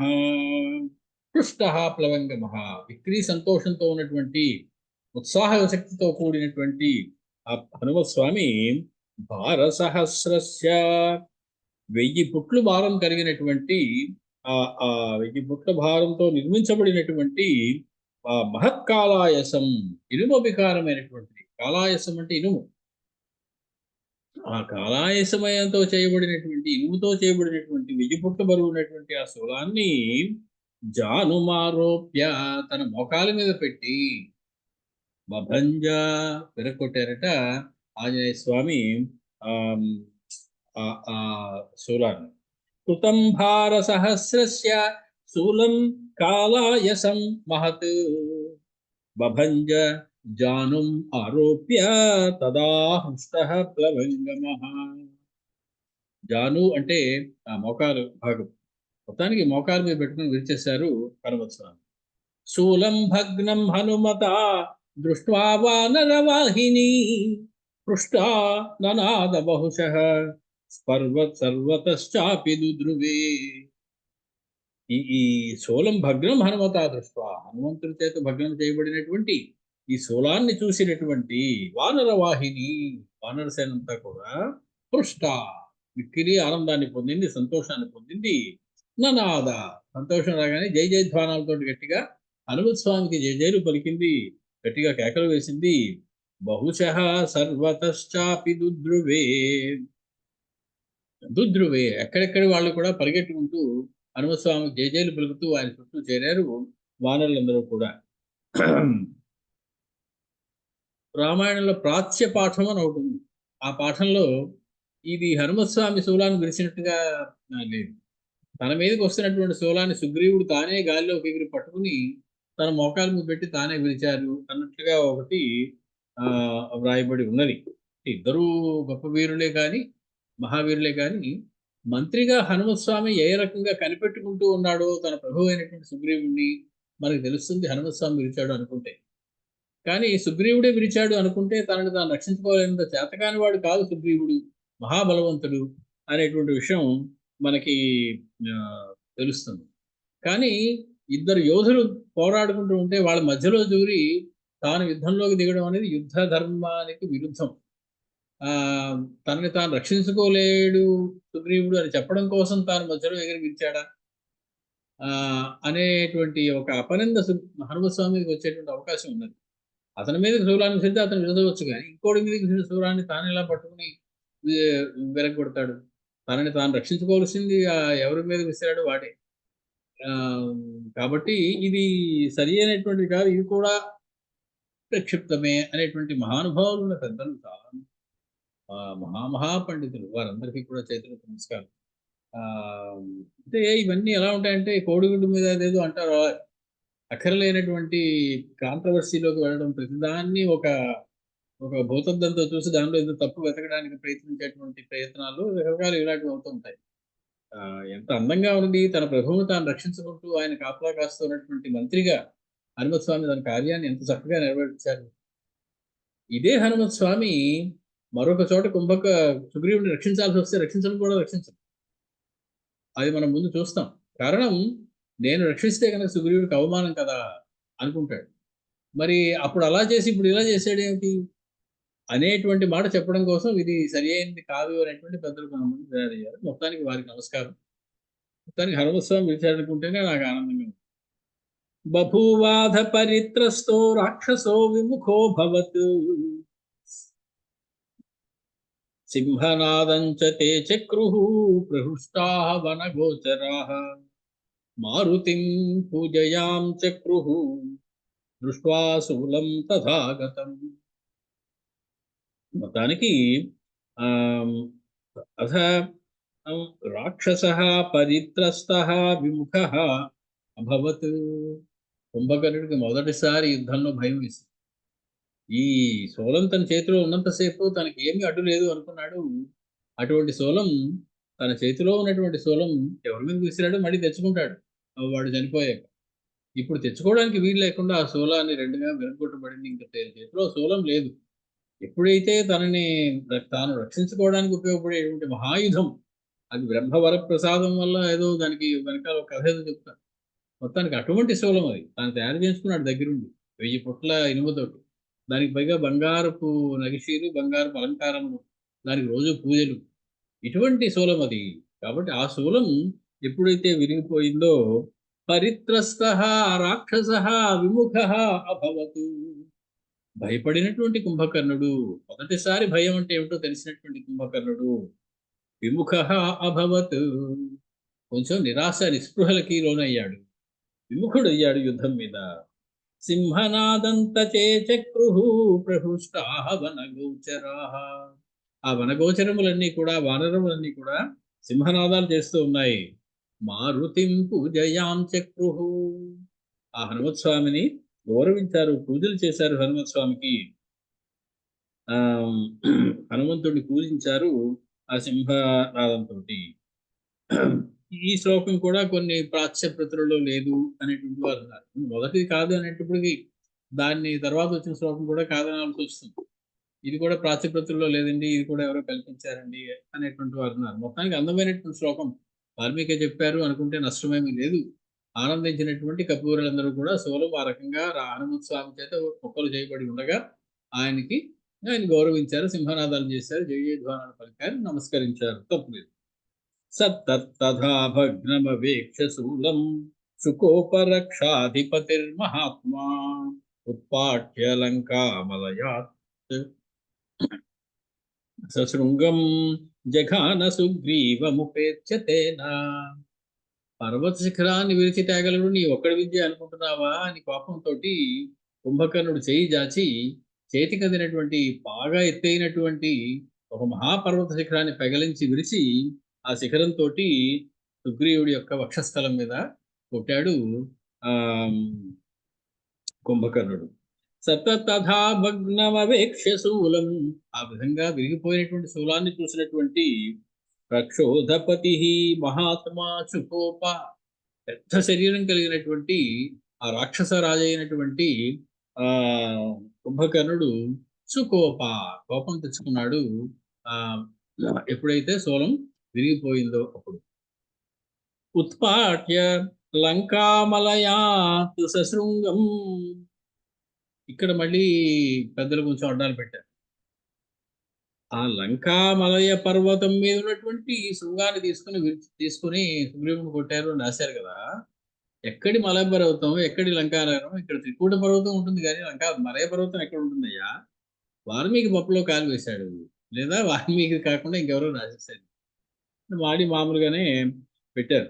అంటే యుద్ధమేమో త్రికూట పర్వత శిఖరాల దగ్గర జరుగుతోంది, ఎక్కడో మలయ పర్వతం ఎక్కడో దక్షిణ భారతంలో ఇంకెక్కడో ఉంటుంది. కాబట్టి ఆ మలయ పర్వత శిఖరాన్ని ఈయన పెకలించి సుగ్రీవుని కొట్టాడు అనడం సంభావ్యం కాదు అనేటువంటి వాళ్ళు కొంతమంది ఉన్నారు. కానీ లంకామలయము అనేటువంటి మాటకి లంకా సంబంధమైనటువంటి మలయ పర్వతము అనేటువంటి అర్థం చెప్పి ఆ త్రికూట పర్వతానికే మరొక పేరయ్యా లంకామలయం అనుకుంటే తప్పేముంది దాన్ని అని చెప్పి కొంతమంది సర్ది పెట్టారు. మొత్తానికి ఆ త్రికూట పర్వత శిఖరాల్లో ఒక శిఖరాన్ని పెకలించాడు అనుకుంటే తప్పేమీ లేదు. ఎందుకంటే ఎక్కడో ఉన్నటువంటి మలయ పర్వతం దాకా వెళ్ళిపోవడం ఆ యుద్ధం సమయంలో జరిగేటువంటి వ్యవహారం కాదు. కాబట్టి మొత్తానికి ఈ శ్లోకం కూడా ప్రక్షిప్తమేనండి. ఇది చాలా విచిత్రమైనటువంటి వ్యవహారం. ఇది ప్రక్షిప్తం అని చెప్పేటువంటి వాళ్ళు సామాన్యులు కాదు, మహామహాపండితులు, చాలా చదివేస్తున్నారు వాళ్ళు, బ్రహ్మాండంగా సంస్కృతం వచ్చేసిన వాళ్ళు. అది గొడవ వస్తుంది. వాళ్ళు కూడా చాలా సంస్కృతం చదివేటప్పటికి వాల్మీకి రాసింది ఏది ప్రక్షిప్తమో ఏది ప్రక్షిప్తం కాదో మేమే నిర్ణయించగలము అనుకుని వాళ్ళు రాసేస్తారు ముందు. ఇంకా వాళ్ళ శిష్యగణం అంతా ఇది ప్రక్షిప్తం, ఇది ప్రక్షిప్తం, ఇది ప్రక్షిప్తం అంటూ రామాయణంలో కొన్ని వందల శ్లోకాలు వాల్మీకి రాయలేదండి, ఇవన్నీ ఎవరెవరో తర్వాత పెట్టేశారండి అంటారు. ఎవరెవరో తర్వాత అలా పెట్టేయడానికి అవకాశం లేకపోలేదు. కారణం ఏంటి? ఈ రామాయణం కానీ తక్కిన ప్రాచీనమైనటువంటి పురాణాలు కానీ ఇవన్నీ కూడా ప్రింటింగ్ ప్రెస్ల మీద ప్రింట్ అయినవి కాదు. ఆ రోజు ఒకటి ఉంటే చూసి దాన్ని చూసి మళ్ళీ ఒకడు చూసి రాయసగాళ్ళు అనేవారు. వాడు దాని మీద చూసి దీని మీద కాపీ చేయాలి. ఇంకొక తాటాకుల ఇది తయారవుతుంది. ఆ తర్వాత అది చూసి ఇంకొకటి తయారు చేయాలి. ఆ రాస్తున్నటువంటి వాడు కనుక కొంచెం తెలివితేటలు చదువు కనుక వచ్చి కొంచెం సంస్కృతం వచ్చినట్లయితే ఇది కొంచెం మారిస్తే బాగుంటుందేమో అనిపిస్తుంది. లేదా ఒక శ్లోకానికి మధ్య వాడి భావోద్వేగం కలిగిపోతుంది. చాలా ఆనందంతో ఉరకలు వేసి గబుక్కుని వాడికి ఏదో వచ్చేసి వాడు రాసిస్తాడు శ్లోకం. అలాగా ఒక శ్లోకం వాడు ఇది చేస్తాడు. తర్వాత ఆ ప్రతిని చూసి రాసిన వాళ్ళందరూ కూడా ఆ శ్లోకం పట్టుకుని అలా వెళ్ళిపోతూ ఉంటుంది ముందుకి. కాబట్టి ఇది దోషం అనడానికి వీల్లేదు. ప్రక్షిప్తం అయిందంటే వాల్మీకి రామాయణంతో సమానంగా ప్రక్షిప్తమైనటువంటి శ్లోకం రాయగలిగినటువంటి వాడు ఎవడో రాశాడు. కాబట్టి దాన్ని తప్పుగా మనం ఊహించడానికి వీల్లేదు. అందులోని సగం శ్లోకాన్ని ప్రక్షిప్తాలు తీసేయడం సరి అయినటువంటి పద్ధతి కాదు. ఈ ప్రక్షిప్తాలలో ఇంకొక అద్భుతమైనటువంటి వ్యవహారం ఏంటంటే, మనకి ఏది అర్థం కాలేదో అది ప్రక్షిప్తం అనేస్తుంది. మనం దాని సమన్వయం చేయలేము, కాబట్టి ఇది ప్రక్షిప్తం అండి అనేస్తుంది. భారతంలో కూడా అదే వ్యవహారం సాగుతుంది. భారతంలో దీనికి సమన్వయం అనేది ఋషులు, పెద్దలు, మహర్షులు చెప్పాలి. సమన్వయ సరస్వతులు లాంటి వాళ్ళు చెప్పాలి. అది సమన్వయం చేయడం చేత కాకపోతే ఏం చేస్తాం? అబ్బే ఇది లేదండి, ఇది ప్రక్షిప్తం అండి, ఎవరో రాసేసారండి, ఇలా ఉండదండి, అని చెప్పేటువంటి అవకాశం ఉన్నది. కాబట్టి ఏది ప్రక్షిప్తమో, ఏది ప్రక్షిప్తం కాదో నిర్ణయించేంతటి మేధ లేనప్పుడు ఏం చేయాలి? అన్నీ వాల్మీకి రాశారనుకుని నేను చదువుకోవడంలో నష్టం అయితే ఏమీ లేదు. కాబట్టి అందుకనే నేను ఈ ప్రక్షిప్తము అని కొంతమంది అన్నారని చెప్పకూడదు అనుకున్నప్పటికీ, వాళ్ళు అలా అనడం వల్ల ఇంకెవరు తక్కిన వాళ్ళు అనకుండా ఉందురుగాక అని చెప్తూ ఉన్నాను తప్ప మరొకటి కాదు. మొత్తానికి ఆ మిక్కిలి కోపించినటువంటి కుంభకర్ణుడు సుగ్రీవుడి యొక్క వక్షస్థలం మీద ఆ లంకా మలయ పర్వత శృంగంతోటి కొట్టారు. సశైల శృంగాభిహతో విసన్యః. నేల మీద పడిపోయాడు సుగ్రీవుడు. తెలివి తప్పిపోయాడు. కదలకుండా పడి ఉన్నాడు. అపాత భూమౌ యుధి వానరేంద్రః. నేల మీద పడిపోయి ఉన్నాడు. కదలటం లేదు సుగ్రీవుడు. తం వీక్ష్య భూమౌ పతితం విసంజ్ఞం నేదుః ప్రహృష్టాః యుధి యాతుధానాః. యాతుధానాః, రాక్షసులందరూ కూడా జయ జయధ్వానాలు చేస్తున్నాడు. సుగ్రీవుడు మరణించాడు. సుగ్రీవుడు నేల మీద పడిపోయాడు. కదలటం లేదు. విసంజ్ఞః పపాత భూమౌ. నేల మీద పడిపోయాడు సుగ్రీవుడు. కదలటం లేదు. అలా ఉండిపోయాడు.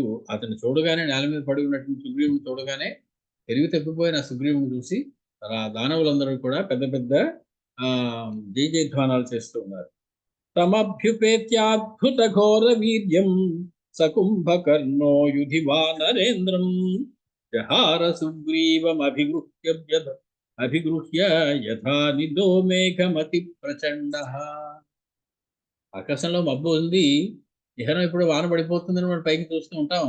ప్రచండమైన గాలి వీస్తుంది. ఆ మబ్బును దూరంగా పడుతుంది. మనకేమీ మిగలదు. అలాగా ప్రచండమైన గాలి వచ్చి మబ్బును ఏ రకంగా దూరంగా లాక్కుపోతుందో అలాగా పడిపోయినటువంటి సుగ్రీవుణ్ణి తం సుగ్రీవం అభ్యుపేత్య అద్భుత ఘోర వీర్యం. ఆ రకంగా కుంభకర్ణుడు యుద్ధంలో అద్భుత ఘోర వీర్యం, ఆశ్చర్యకరమైనటువంటి ఘోరమైనటువంటి మహాపరాక్రమాన్ని చూపించినటువంటి వానరేంద్రం సుగ్రీవం, వానరాజైనటువంటి ఆ సుగ్రీవుణ్ణి అభిప్రగృహ్య, వెంటనే బాగా గ్రహించి గట్టిగా చేత్తో పట్టుకుని అరచేతిలో అతన్ని పైకెత్తి అతి ప్రచండ అనిల మేఘం యథా, మిక్కిలి ప్రచండమైన వాయువు మేఘాన్ని దూరంగా లాక్కుపోయినట్టు జహార, లంకలోకి తీసుకుని పారిపోయాడు కుంభకర్ణుడు. ఎందుకు అలా తీసుకుని పారిపోయి ఉంటాడు సుగ్రీవుణ్ణి అంటే ఇది రాక్షస నీతి. సుగ్రీవుని వెనక్కి ఇవ్వాలి అంటే రామచంద్రమూర్తి సుగ్రీవుడు లేకుండా వెనక్కి వెళ్ళాడు. సుగ్రీవుడు వెనక్కి వెళ్ళాలి, వెనక్కి నేను ఇచ్చేయాలి అంటే నువ్వు సీతను వదిలేసి వెళ్ళిపోవాల్సి ఉంటుంది. అలా అయితే సుగ్రీవుని ఇస్తాం అని బేరం పెట్టచ్చు. ఇది ఒక కుటిలమైనటువంటి రాజనీతి. శత్రువుని ధైర్యంగా ఎదుర్కొని గెలవలేనప్పుడు పన్నాగంతో మోసం చేసేటువంటి పనులు ఇది ఒకటి. సుగ్రీవుని తీసుకుని లంకానగరంలో దాచిపెట్టేసి రామచంద్రమూర్తి బేరానికి వచ్చినట్లయితే, సుగ్రీవుని మనం అడగడానికి వచ్చినట్లయితే, సీతను వదిలిపెట్టేసినట్లయితే సుగ్రీవుని ఇస్తామని చెప్పచ్చు. ఏదో ఒక అటువంటి ఆలోచన ఏదో ఉండాలి. దాంతో రాక్షసమైనటువంటి ఆలోచనతో సుగ్రీవుణ్ణి తీసుకుని పారిపోయాడు లంకానగరం. పారిపోతూ ఉన్నాడు కుంభకర్ణుడు లంకానగరంలో. సతం మహామేఘ నికాశ రూపం ఉత్పాట్య గచ్చం యద్విధి కుంభకర్ణః రాజమేరు ప్రతిమావరూపో మేరుర్యథాభ్యుత్సిత ఘోర శృంగః. ఎలా కనపడ్డాడంటే మహామేఘ నికాశ రూపం ఉత్పాట్య, మహామేఘం వంటి రూపం ఉంది సుగ్రీవుడు. ఆ మహామేఘంలా ఉన్నటువంటి ఆ సుగ్రీవుణ్ణి ఎత్తుకుని యుద్ధరంగంలోంచి వెళుతున్నటువంటి కుంభకర్ణుడు ఎలా ఉన్నాడంటే మేరు పర్వతం అంతటి కుంభకర్ణుడు, మహామేఘంలా ఉన్నటువంటి సుగ్రీవుడు. మేఘము తన శిఖరం మీద ఉండగా కదులుతూ ఉన్నటువంటి మేరు పర్వతం ఎలా ఉంటుందో ఆ రకంగా సుగ్రీవుడిని చేత్తో పట్టుకుని, అంత పెద్దగా ఉన్నటువంటి సుగ్రీవుని చేత్తో పట్టుకుని కుంభకర్ణుడు నడుచుకుంటూ తన లంకానగరం లోపలికి వెళ్ళిపోతూ ఉన్నాడు. తతస్తమాదాయ జగామ వీరః సంస్తూయమానో యుధి రాక్షసేంద్రః శృణ్వన్నినాదం త్రిదివాలయానాం లవంగరాజగ్రహ విస్మితానాం.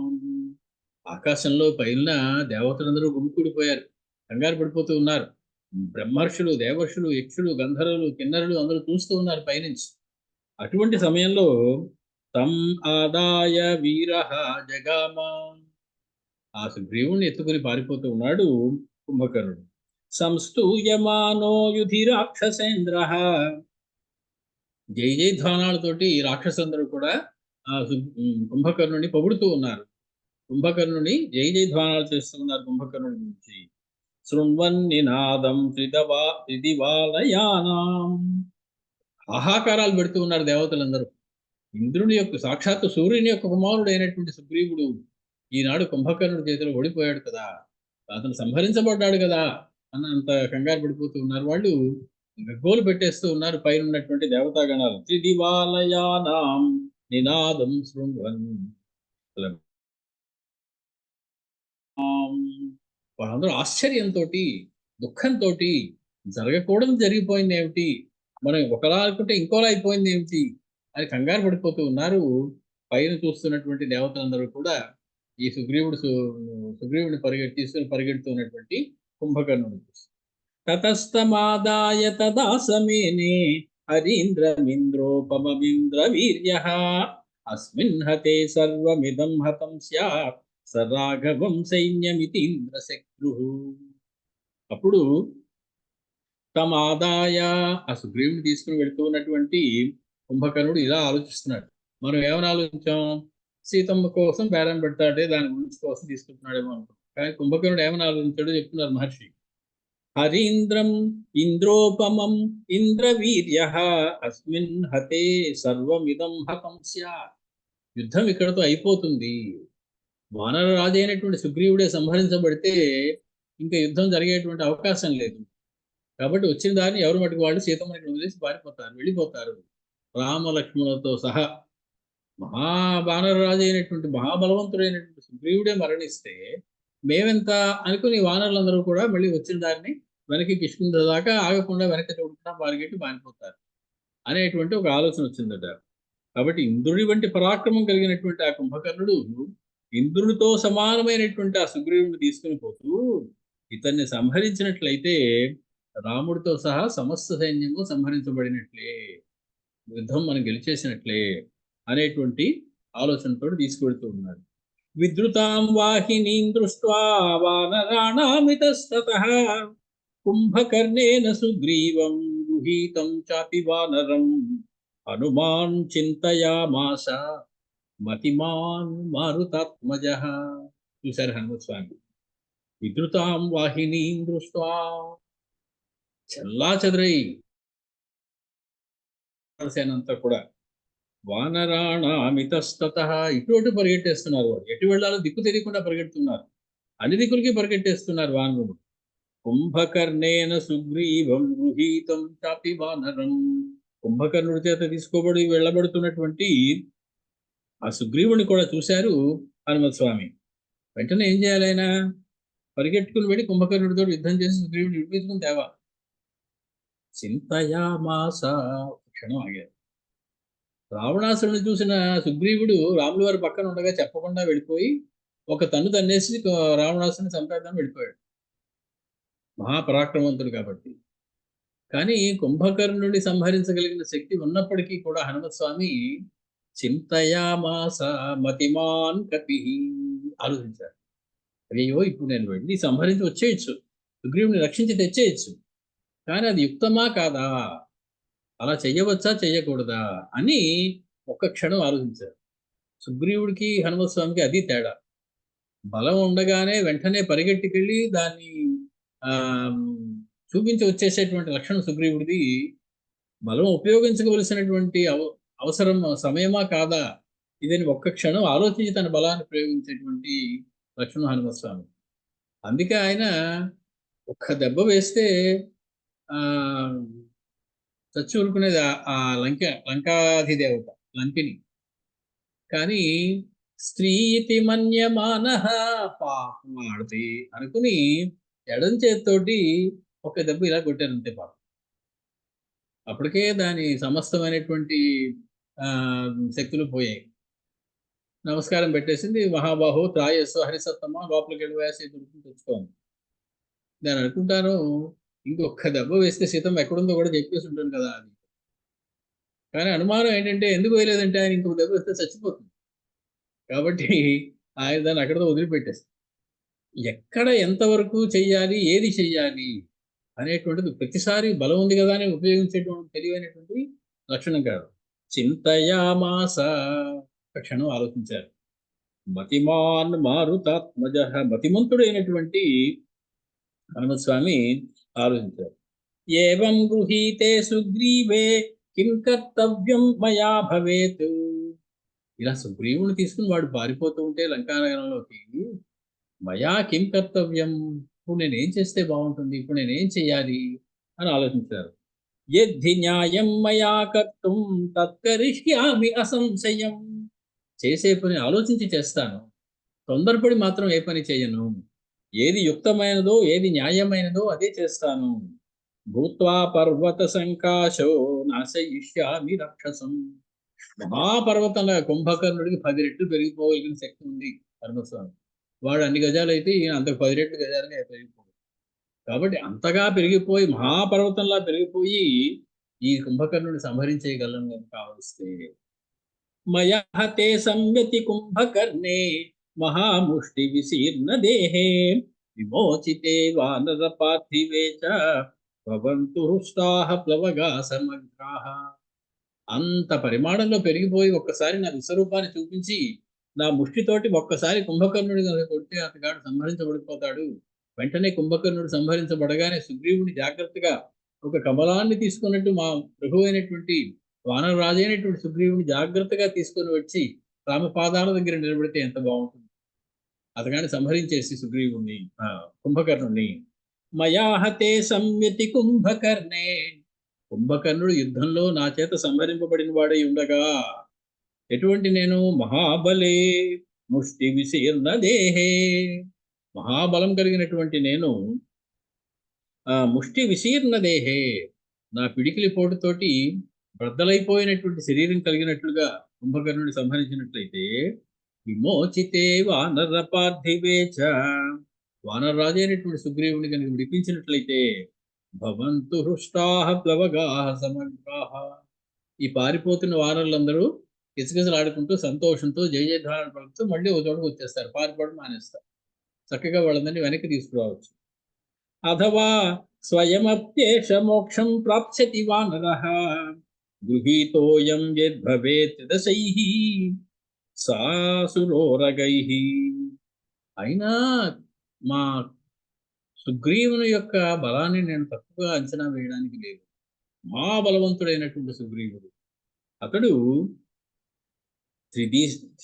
త్రిదశై సాసురోరగై, సమస్తమైనటువంటి దేవతలు అసురులు ఉరగములు ఉరగ జాతికి చెందిన వాళ్ళు వీళ్ళందరూ వచ్చి పట్టుకున్నా కూడా, వాళ్ళందరి చేత పట్టుకోబడినప్పటికీ కూడా, స్వయమపి తనంతట తానుగా మోక్షం ప్రాప్స్యతి, వాడి నుంచి విడిపించుకోగలడు.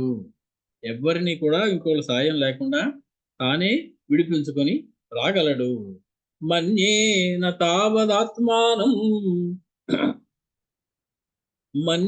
తావదాత్మానం బుధ్యతే వానరాధిపః శైల ప్రహారాభిహతః కుంభకర్ణేన సంయుగే.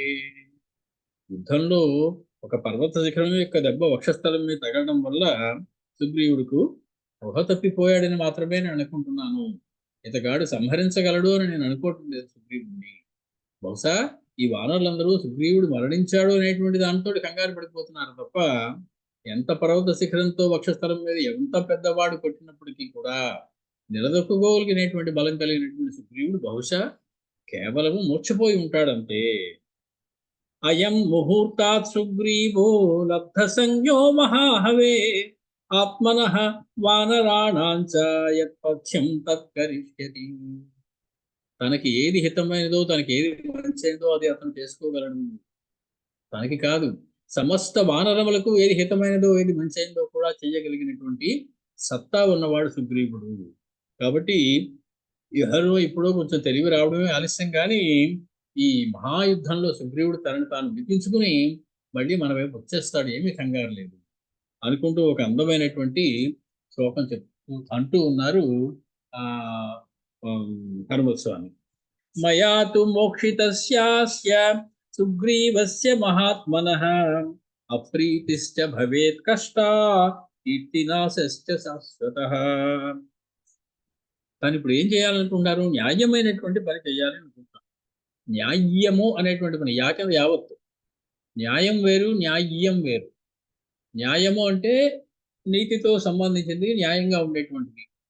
న్యాయ్యము యకారం కింద ఇంకో యకారం వస్తే న్యాయం అనపేత్య న్యాయం. ఏమాత్రము కూడా న్యాయాన్ని సడలింపకుండా, తగ్గకుండా ఉండేటువంటి వ్యవహారంతో చెయ్యాలి.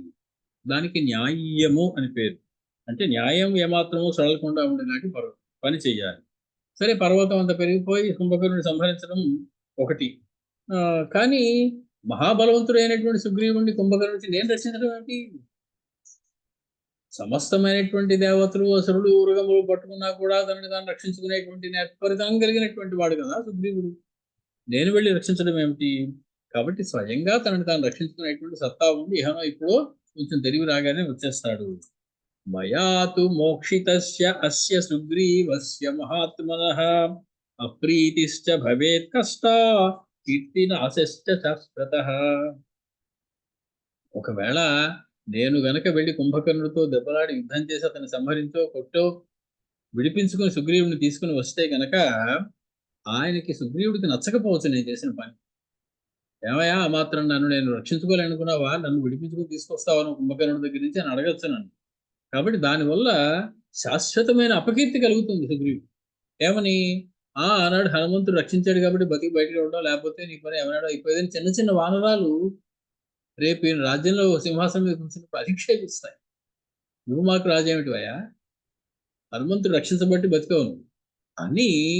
ఇంకా ఎంతో కాలం రాజ్యం చేయవలసిన సుగ్రీవుడికి కీర్తి నాశ అంటే అపకీర్తి కలుగుతుంది, శాశ్వతమైనటువంటి అపకీర్తి కలుగుతుంది. అంటే అసలు ఇంత ఆలోచన హనుమత్ స్వామికి వచ్చిందంటే ఏ పరిస్థితిలో వచ్చిందో మనం ఒకసారి ఆలోచించుకోవాలి. అంటే అకస్మాత్తుగా జరిగింది అనుకోండి ఒక క్రియ, మన ఆలోచనకు సమయం ఉండదు, వెంటనే ప్రతీకారం చేసేస్తాం తప్ప ఆలోచించుకొని ఇలా చేస్తే బాగుంటుందా, అలా చేస్తే బాగుంటుందా అని అంతసేపు ఆలోచించుకునే సమయం ఉండదు కొన్ని పరిస్థితుల్లో. అటువంటి సమయం ఇది. సుగ్రీవుడిని గబుక్కుని ఎత్తుకొని పారిపోతూ ఉన్నాడు కుంభకర్ణుడు.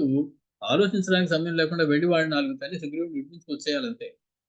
మతిమాన్ కపి, మతిమంతుడు, బుద్ధిమంతుడు అయినటువంటి హనుమత్ స్వామి ఆలోచిస్తున్నాడు.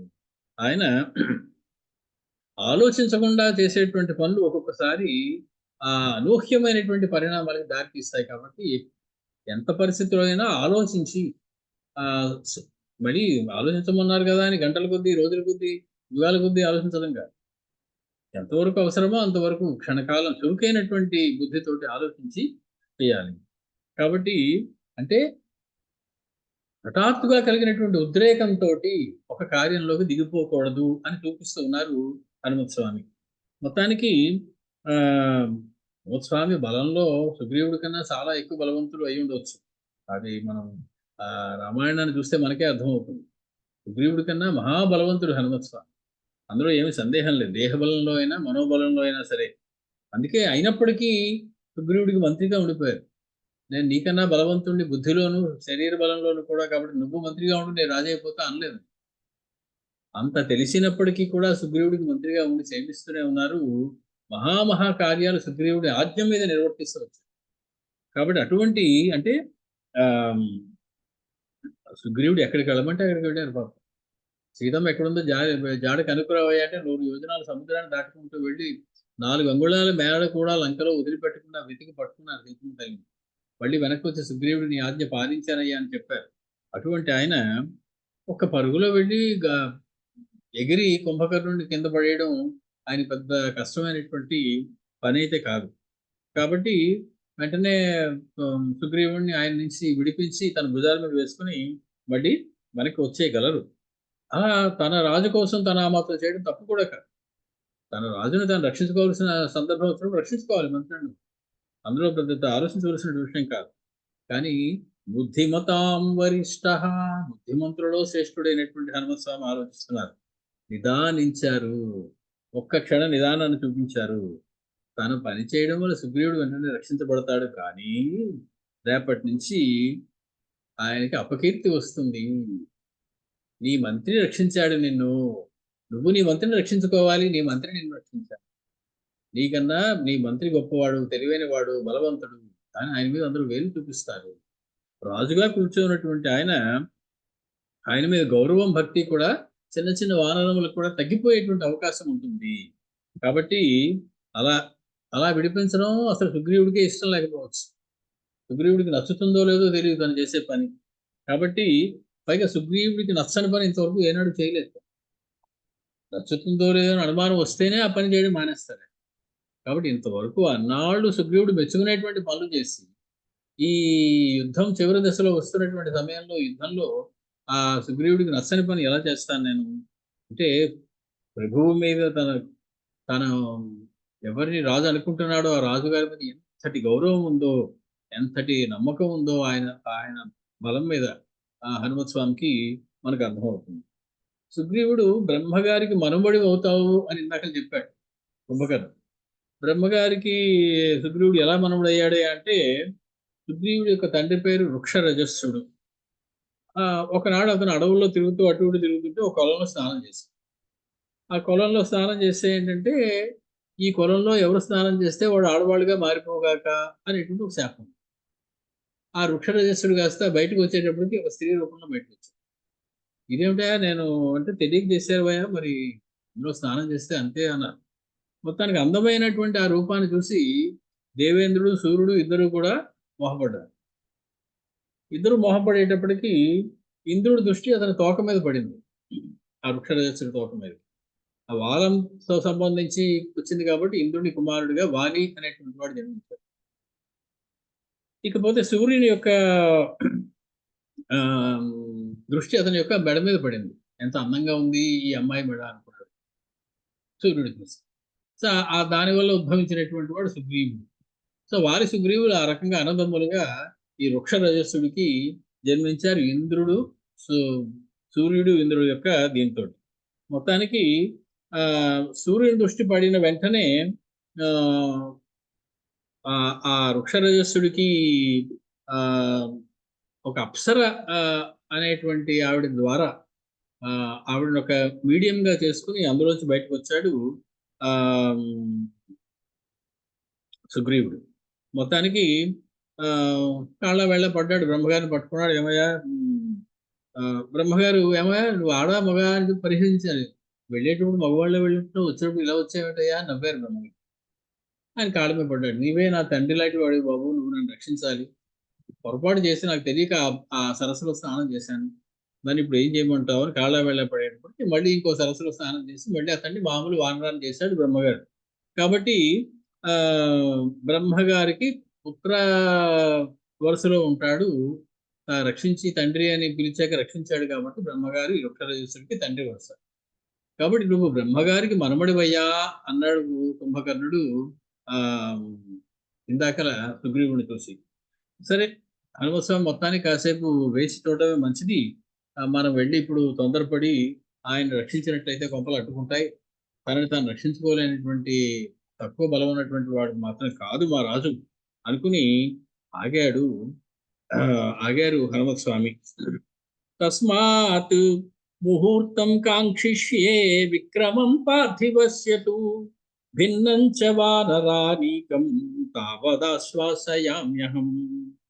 కాబట్టి ఒక ముహూర్త కాలం పార్థివస్య, ఈ రాజు యొక్క పరాక్రమాన్ని ప్రార్థిస్తూ, పరాక్రమంతో రాజు తనను తాను విడిపించుకోవాలి అనేటువంటి ప్రార్థన చేస్తూ నేను వేచి ఉంటాను.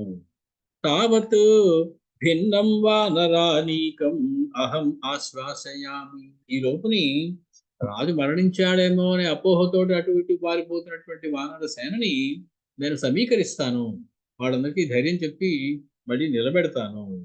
ఇత్యేవం చింతయిత్వాథా హనుమాన్ మారుతాత్మజః భూయః సంస్తంభయామాస వానరాణాం మహాచమం.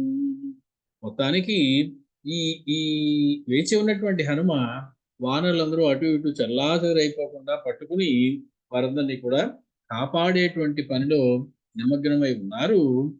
కుంభకర్ణుడు టీవీగా పెద్ద పెద్ద అడుగులు వేసుకుంటూ లంకానగరంలోకి సుగ్రీవుని తీసుకుంటూ వెళుతూ ఉన్నాడు. హనుమత్ స్వామి చూస్తున్నారు సుగ్రీవుడిని. ఒక చూపు సుగ్రీవుడి మీదే ఉన్నది. కానీ తక్కిన చూపు మొత్తం వానరులందరి మీద ఉన్నది. వారందరినీ సమీకరించారు. సుగ్రీవుడి మీద ఒక కన్ను వేసి ఉంచారు. లోపలికి నడుస్తూ ఉన్నాడు. కుంభకర్ణుడు సుగ్రీవుడిని భుజం మీద వేసుకుని పెద్ద పెద్ద మేడల్లోంచి బోల్డంత మంది జనం అందరూ పూల వర్షాలు కురిపిస్తూ ఉన్నారు. మరణించి సంహరించి తీసుకొచ్చాడు సుగ్రీవుడిని అనేటువంటి ఆలోచనలో ఉన్నటువంటి రాక్షసులందరూ కూడా. తర్వాత ఏమైంది అన్నది మనం చూడవలసి ఉన్నది. వచ్చే ఆదివారం నాడు మళ్ళీ మనం కలుసుకున్నప్పుడు ఈ తర్వాత విషయం ఏమైంది అని చూద్దాం. మనం 67వ సర్గలో 82 శ్లోకాల దాకా పూర్తి చేసుకున్నాం. 33, 34 నుంచి 82 దాకా. సో సుమారు ఒక 50 శ్లోకాలు గబగబా ఈరోజు పూర్తి చేసుకోగలిగాం కుంభకర్ణుడి యొక్క వ్యవహారం. మంగళం కోసలేంద్రాయ మహనీయ గుణాత్మనే చక్రవర్తి తనూజాయ సార్వభౌమాయ మంగళం వేద వేదాంత వేద్యాయ మేఘశ్యామల ముక్తయే పుంసామోహన రూపాయ పుణ్య శ్లోకాయ మంగళం. స్వస్తి.